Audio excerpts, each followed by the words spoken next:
ఆంధ్ర తెలంగాణలో తక్కువ ఫీజులతో high quality results ఇస్తున్న ఏకైక సంస్థ తిరుమల్ ఐఏఎస్ ఇన్స్టిట్యూట్. కంటికి రెప్పలా కాపాడుకున్న తల్లిని కన్న కూతురే కిరాతకంగా హతమార్చింది. నువ్వు చేసేది తప్పు అని మందలించినందుకు కనికరం లేకుండా కర్కశంగా కడతీర్చింది. తల్లితో ఉన్న బంధాన్ని మరిచి ప్రియుడి సహకారంతో కిరాతకాన్ని కొడగట్టింది. కన్నపేగు బంధాన్ని పెంచిన ప్రేమను మరిచి కస్సాయిలా మారిందో కూతురు. తన సుఖానికి అడ్డొస్తుందని అతి దారుణాన్ని కొడిగట్టింది.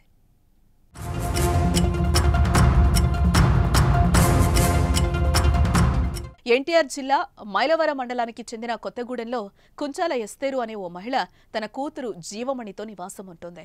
ఈ నేపథ్యంలో 4 సంవత్సరాల క్రితం నాగూరువలి అనే యువకుడితో పరిచయం ఏర్పడింది.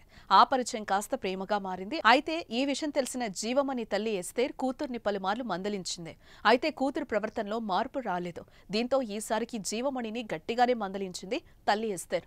అయితే అప్పటికీ జీవమణికి మరొకరితో పెళ్లైంది. దీంతో ఆమె కూతురు చేసేది తప్పు అని తల్లి మందలిస్తూ రావడంతో ఇదే విషయంపై ఇద్దరి మధ్య చాలాసార్లు వాగ్వాదం కూడా చోటు చేసుకుంది. తల్లి ఇలా రోజు మందలించడంతో కూతురు జీవమణి విసిగిపోయింది.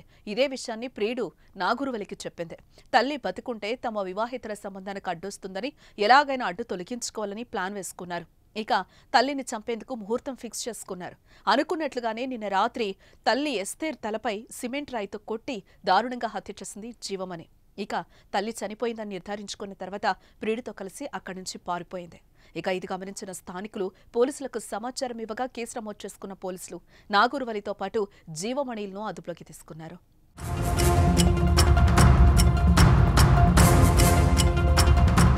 పిల్లలు తప్పు చేస్తే తల్లిదండ్రులు మందలించడం సహజమే. అలా మంచిని చెప్పడమే ఓ తల్లి ప్రాణం తీసింది. తప్పుడు దారిలో వెళ్లొద్దని అమ్మ చెప్పిన మాటలు నచ్చని కూతురు దారుణానికి తెగపడింది. అమ్మ ఒడిలో ఆడుకొని పెరిగిన తన జీవితాన్ని మరచి తల్లినే మృత్యువుడికి చేర్చింది. ఆంధ్రప్రదేశ్లో జరిగిన ఈ ఘటన మానవ సంబంధాల్లో వస్తున్న భయంకరమైన మార్పును తెలియచేస్తోంది.